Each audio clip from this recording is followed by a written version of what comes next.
เป็นยังอีหล่าบาดนี้เอ้าคือมานั่งมันหากบ่อ้วกบ่เจ้าอ้วก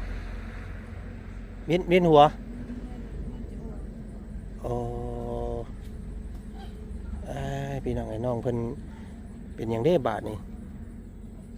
อันนุ่งนวดมาเบิ่งช่วยแน่น้องเพิ่นจักเป็นอีหยังว่าซั่นคือสิหากว่าซั่นแม่นอยู่นะว่าเด้ออาการบ่ดีหั่นอ้าวไปได้ป่านนี้เฮ็ดได้เฮาบาดนี้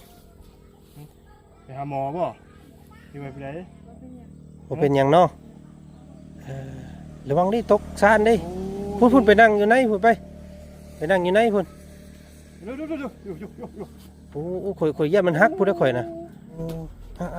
เดี๋ยวเอาอันเดี๋ยวเอายาดมให้ก่อนดมอยู่ทาใส่ขมับทาใส่จมูกครับ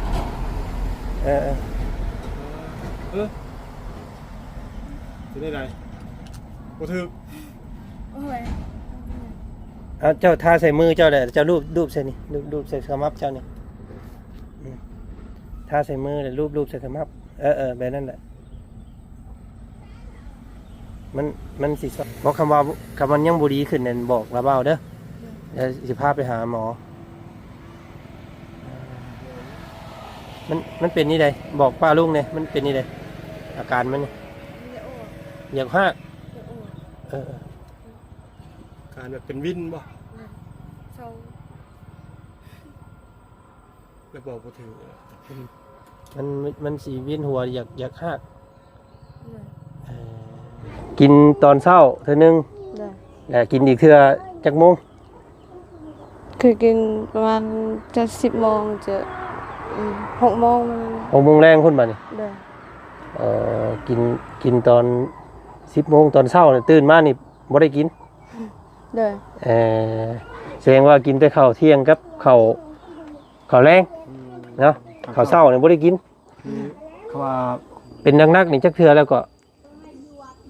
2 เทื่ออยากอ้วกไปซี่นั่นได้ตอนไปเลี้ยงงัวก็เป็นบ่เป็นอยู่ตอนไปเลี้ยงงัวค่อยเมื่อนค่อยรู้สึกอยากจะอ้วกโอ้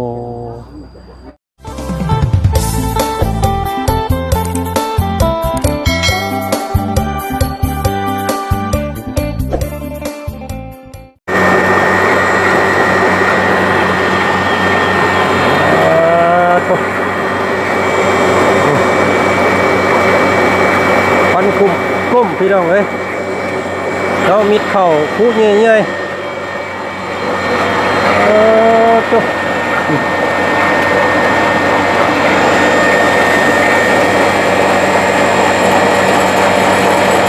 เราสีเข่า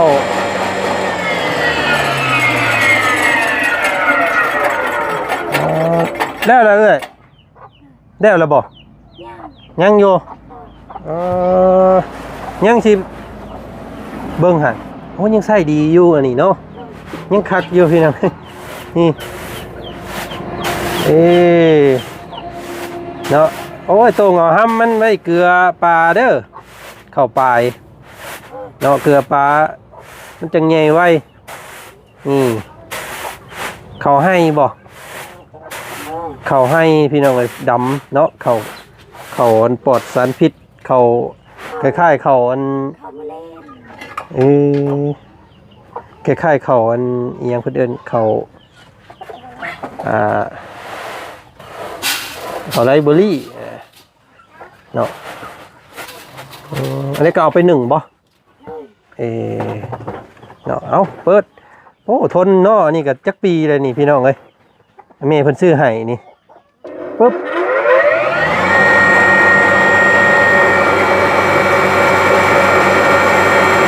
ต้องเฮ็ดหลายรอบเอา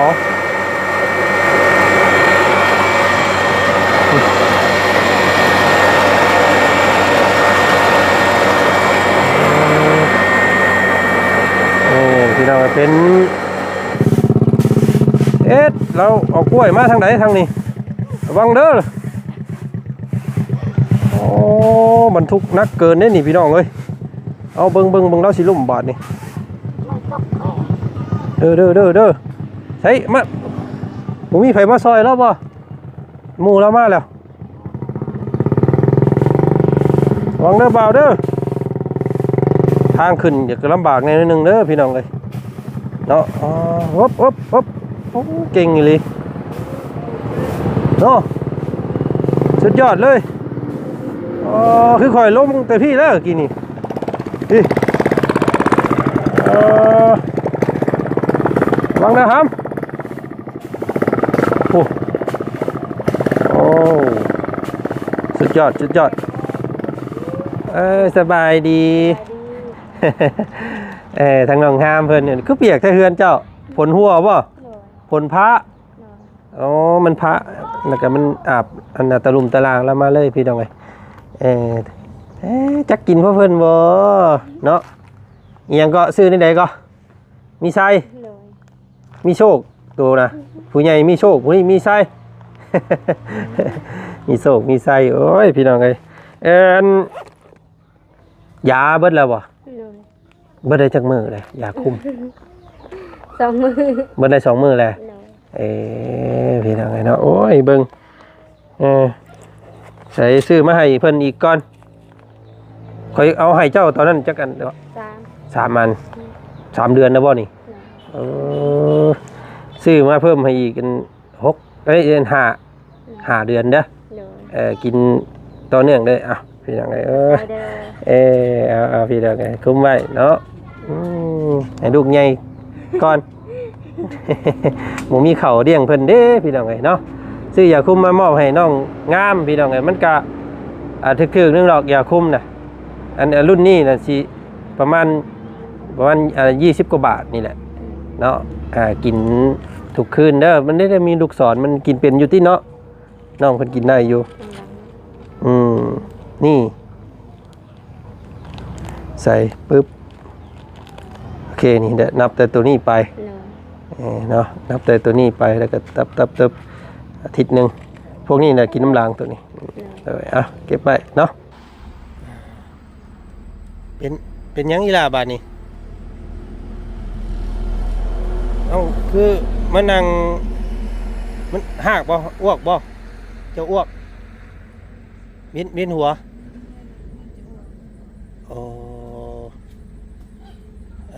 พี่น้องไอ้น้องเพิ่นเป็นอย่างได้บาทนี่อันนุ่งนวดมาเบิ่งซอยแน่น้องเพิ่นจักเป็นอีหยังว่าซั่นคือสิหากว่าซั่นแม่นอยู่นะว่าเด้อค่อยๆมากินนี่ไปกินหยังเบื่อมาบ่ได้กินหยังบ่ได้กินหยังมา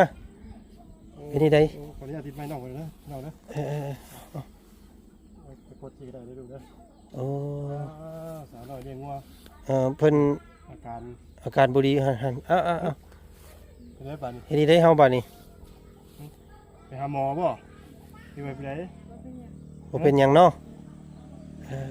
ระวังดิตกซ่านดิพุ่นไปนั่งอยู่ไหนพุ่นไปนั่งอยู่ไหนพุ่นโอ้ข่อยแย่มันฮักพุ่นได้ข่อยนะโอ้ไปขึ้นเบื้องน้ำกันน้องเป็นยังอันนี้บ่จันก็บ่ได้เห็นได้กี่นี่มาแล้วเห็นอ้วกอยู่มันเป็นนี่ได้อาการเป็นไดมันสิอ้วกบ่โอ้เดี๋ยวเดี๋ยวเอายาดมให้ก่อนดมอยู่ทาใส่ขมับทาใส่จมูกครับ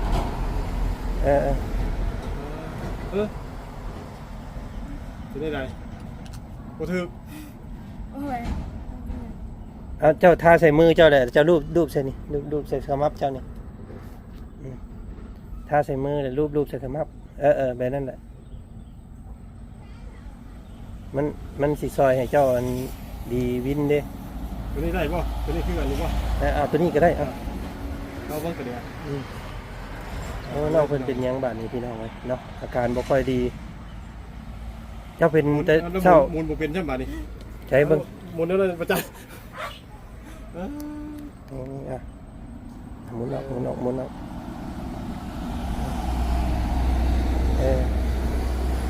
เรือซัดออกบาดนี้พี่น้องเลยหลังจากเขาเบาไล่เบาบุญเบาตูนเพิ่นออกไปเมื่อกี้นี่ได้แต่กี้น้องเพิ่นก็บ่ได้เป็นอย่างเนาะแม่นบ่เห็นอยู่บ่ สิเป็นน้องเพิ่นบ่สบายแต่ว่านี่เพิ่นสั่น จะตากฝนเมื่อวานนี่มันจักบ่จันเอาฝนเมื่อวานมันลงมาแบบมันเลยดีเลยเมื่อวานนี่ขอยืนคอนเสิร์ตตัวเปียกเบิดแล้ว เอาไว้โดดของอ้ายน่ะเอาไว้ดมนะเพื่อนเจ้าโดด เอาไว้เลย ระเบามันนั่นอยู่มีหลายอยู่โอ้เห็นน้องเพิ่นนั่งอ้วกอยู่ชานนั่นกินนี่เนาะนอนพักได้ซะเด้อนี่เอากันเอาสาดเอาหมอนมานอนนอนพัก วินหัวกันนอนพักผ่อนเนาะนั่งได้แบบสงบเลย พี่น้องดีได้บาทนี่บอกคำว่ามันยังบ่ดีขึ้นนั่นบอกระเบาเด้อเดี๋ยวสิพาไปหาหมอมันเป็นนี่ใดบอกป้าลุงเนี่ยมันเป็นนี่ใดอาการมันนี่อยากหักการแบบเป็นวินบ่แล้วบอกบ่ถือ มันสีวินหัวอยากหักดูว่านอนบ่อิ่มบ่ เคยเป็นอยู่บ่เจ้าเคยเป็นบ่เคยอยู่ยันกระเพาะอะไรค่อยว่าว่าน้องเพิ่นส่วนหลายนั้นไปเลี้ยงงัวเลี้ยงหยังบ่ค่อยเอาข้าวเอาน้ำไปกินนี่กระเพาะอะไรนี่กระเพาะขึ้นมีส่วนนี่นะขนมเนาะได้บาทนี่นอนก่อนว่มีแต่บ่เป็นบ่ได้เด้อเนาะจังได้สบายนี่มีแต่เอายังท่าให้น้องเพิ่นนี่แหล้วพี่น้องเอ้ยก็จะได้รอบบ่ายแม่เพิ่นอยู่ไสลูกแม่เพิ่นนั้นไปเอางัวไปเลี้ยงแทนเราเพราะว่าพวกมันน่ะฝนตกน้องเพิ่นก็เลยว่าขอหยุดมื้อนี้น้องเพิ่นย่านฝน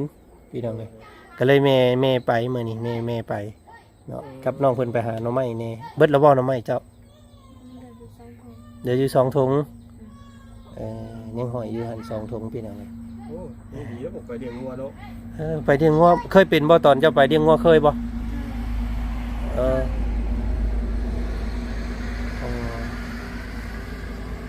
ที่น้องเพิ่นอยากว่าแต่ว่าน้องเพิ่นบอกเก่งความลาวแหละคือเลยอาการข้างอาจจะว่าบ่ถึงครับอาจารย์แล้วก็บ่ฮู้ว่าบางทีว่ามาได้จัก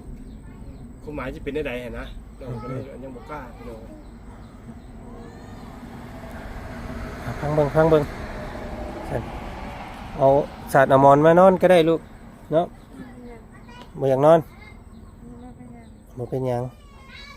มีแต่ว่าบ่เป็นหยังเลยพี่น้องเอ้ยเนาะแต่เบิ่งอาการน้องเพิ่นนี่คือสิล้มนี่ได้ย่างเมื่อกี้นี่เกือบตกเฮือนเนาะกินหยังเบื่อไปจักเจ้ากินหยังแต่เช้ามานี่กินหยังบ่กินกินมุกปลาเมื่อเช้านี่เนาะแล้วก็กินหยังอีกบ่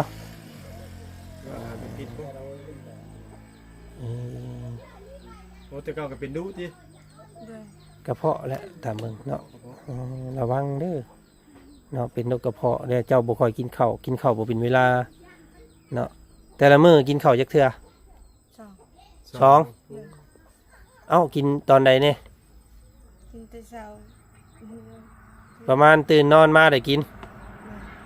และกินตอนใดอีกบัดนี่กินตอนเช้าตื่นมาแล้วไปหาหน่อไม้มาจะหาหน่อไม้กินข้าว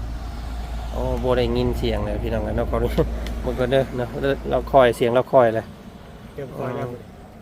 แล้วเมื่อยเลยพี่น้องเลยเนาะ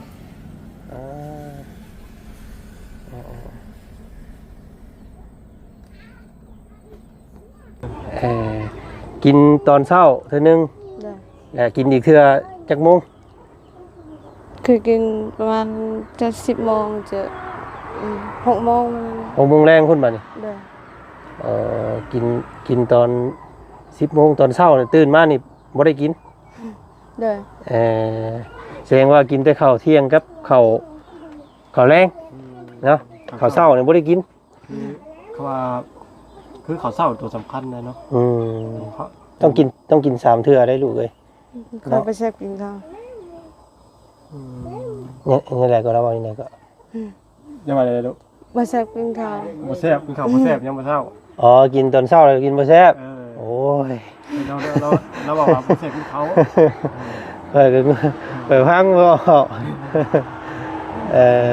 มันแหละจึงเฮ็ดให้เจ้าเป็นแบบนี้น่ะเนาะต้องกินแต่เช้ามาตื่นอาบน้ำอาบท่ามากินข้าวก่อนยังไปทางอื่นเด้อเนาะมันเป็นโรคกระเพาะได้นี่พี่น้องเป็นเป็นกระเพาะหั่นแหละเนาะ วินอันตรายเห็นว่าข่อยมื้อนั้นข่อยเป็นวินเกือบมื้อนั้นก็เกือบข่อยเกือบบ่ตุยบ่จันเด้จะใส่สโลมเกือบบ่ทันข่อยมื้อน่ะแต่เมื่อวงนึงนี่แบบมันหมุนปิ้นของคือพัดลมนี่นะ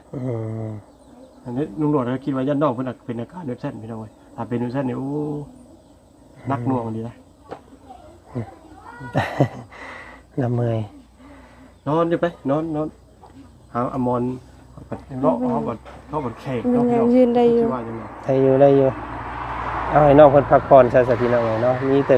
ผู้คนมาหาเพิ่นหลายได้มื้อนี้เนาะมีผู้ใดแน่ชื่อเพิ่นได้บ่ฮะชื่อแล้ว มันเห็นเลย จะคนแหละมาหามื้อนี้ 3แล้ว เด้อ 4อ้าย5ผู้นี้ จริงเขาอยู่ว่าชื่ออย่าง จำบ่ได้จำไม่ได้แน่เอาลุงหนวดเด้อชื่อลุงหนวด คือสิชื่อแต่ชื่ออ้ายนี้แต่เมืองเนาะเพราะว่าบ่ค่อยได้พวกเจ้าบ่ได้ค่อยเข้ามาเด้ แม่นเฮาสิมาเทื่อที่2นี่พี่น้องเว้ยแล้วเพิ่นก็เลยอาจสิยังบ่คุ้นเคยเนาะ วันนี้ได้สบายย่านน้ำก็เป็นน้ำมันนั่นนี่น้ำเพิ่นเอามาแต่น้ำใดได้กินนู่นได้เพิ่นบ่ได้ต้มได้หยังอีกเลย นิ่วอันตรายน้ำใดน้ำเป็นน้ำที่แบบมีตะกอนลายที่อย่าง จังได๋ล่ะบาดกับพี่น้องเลยพักเบิ่งเด้ออากาศแน่น้องเด้อดมโดดยาดมนะดมโดดตัวอันนึงนะมันจังมีแฮงมันจังเจ้าจังบ่เวียนหัว เพื่อนเรานี่เราใส่โคมไฟหรือใส่ไฟฟ้าบ่ ไฟฟ้าเนาะ ฟ้าบ่ แม่นเพราะว่าหมู่บ้านนี่เนี่ยไฟฟ้าเพิ่นใช้ฟรี อ๋อ อันรักสถานีขึ้นสัญญาณนี่เพิ่นเอาให้สิทธิพิเศษทุกหลังคาเลยหมู่บ้านนี่ให้ใส่ฟรีเรื่องไฟนี่บ่ต้องห่วงเนาะหมู่เพิ่นบ่ได้เก็บเงินเลยเป็นจังได๋ มีเนาะมีแบบนึงพี่น้องเอ้ยแต่ว่าก็ส่วนที่ขาดแค่เนี่ยก็เนาะคือที่เห็นเนาะตามภาพเนี่ยมีคำบอกมีแต่ให้ภาพเป็นบรรยายแท้คำบอกพี่น้องเอ้ย เมื่อวานนี้ลุงหนวดเพิ่นมาพ่ออันนั้นพี่น้องเอ้ยมาพ่อ ต้องมาจันเด้อ เด้อสบายดีเนาะมาพ่อทางน้องเพิ่นฝนตกเมื่อวานนี่เนาะเปียกไปเลย เสื้อผ้าน้องเพิ่นเอาใส่กระสอบไว้เบิดมันบ่มีมุงห้อย มันไปไม่ได้มาจันเลยทั้งนั้นเขาว่าเนี่ยนะแบบพุบเสียบอลนอนกับพัดน่ะ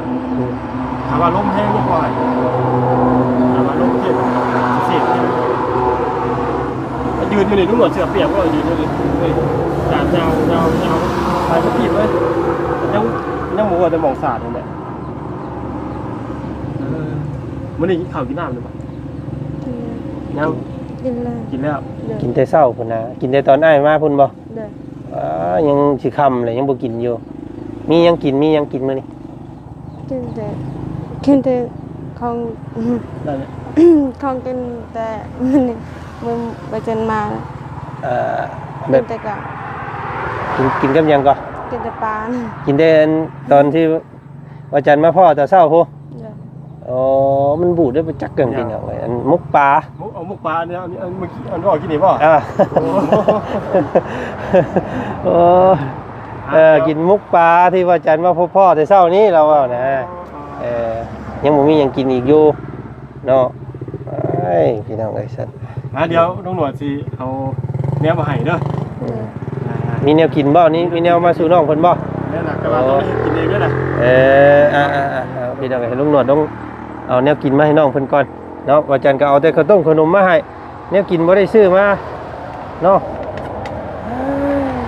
พี่น้องตกใจเบิดกินนี่เห็นน้องเพิ่นนั่งอ้วกอยู่ซานคิดว่าน้องเพิ่นออกไปช่วยหน้าบ่แม่นเนาะออกไปอ้วก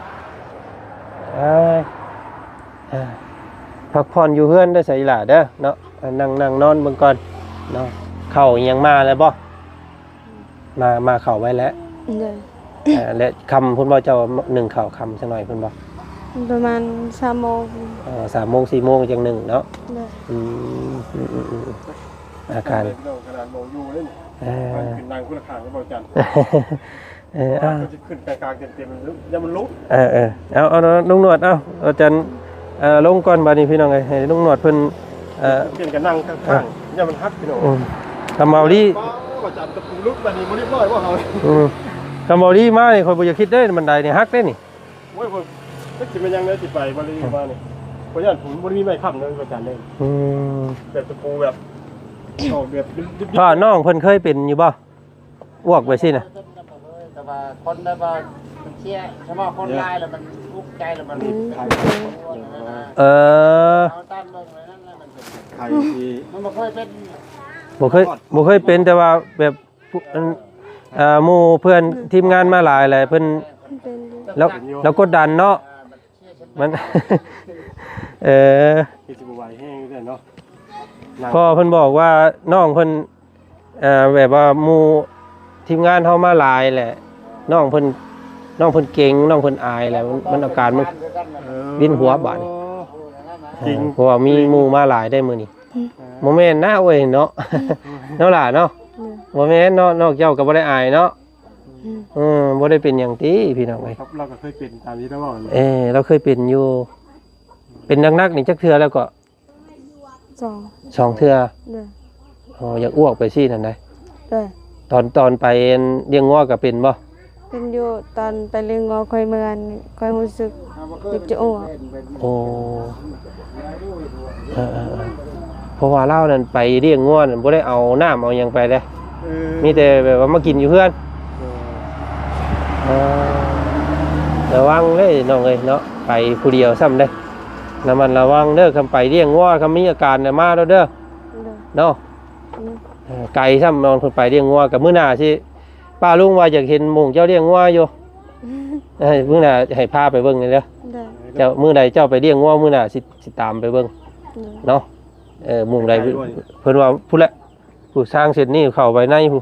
ไกลเติบเด้ไปก็ไปแต่มื้อบ่ได้ไปผู้เดียวได้เพื่อนบ่ย่านแบบสิบ่ดอกเนาะโอเคพี่น้องเอ้ยอาการน้องเพิ่นก็ทรงๆตัวมาแล้วเนาะเมื่อกี้นี่โอ้น้ำลายย่อยย่างอยู่พี่น้องเอ้ยเมื่อกี้นี่น้องเพิ่นคิดว่าน้องเพิ่นเฮ็ดหยังอยู่ซ่านนี่เนาะซ่านก็จนสิฮักเลยได้พี่น้องไอ้ซ่านเพิ่นก็ได้นี่มันดอกบ่เลยไม้ตอกหอกตามนี่มุนบ่เลยนี่ขอเบิ่งนี่พี่น้องอันนี้ไม้เขาเอิ้นไม้ขางไปบ่แล้วนี่พี่น้องเนาะโอ้สิอยู่ฮอดมื้อใดเนาะ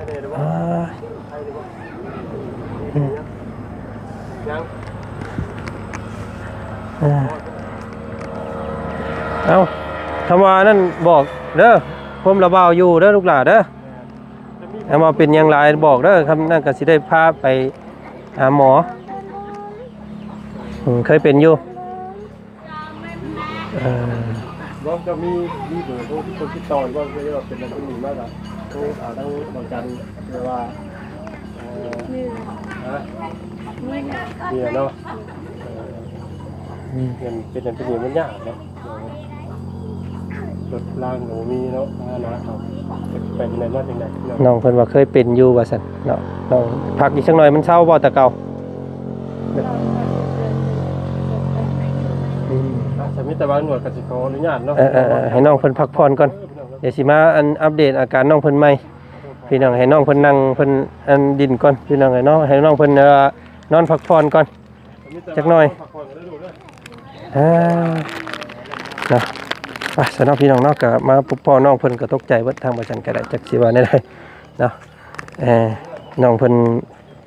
พวกพี่น้องวินหัวว่าซั่นเนาะโอ้ย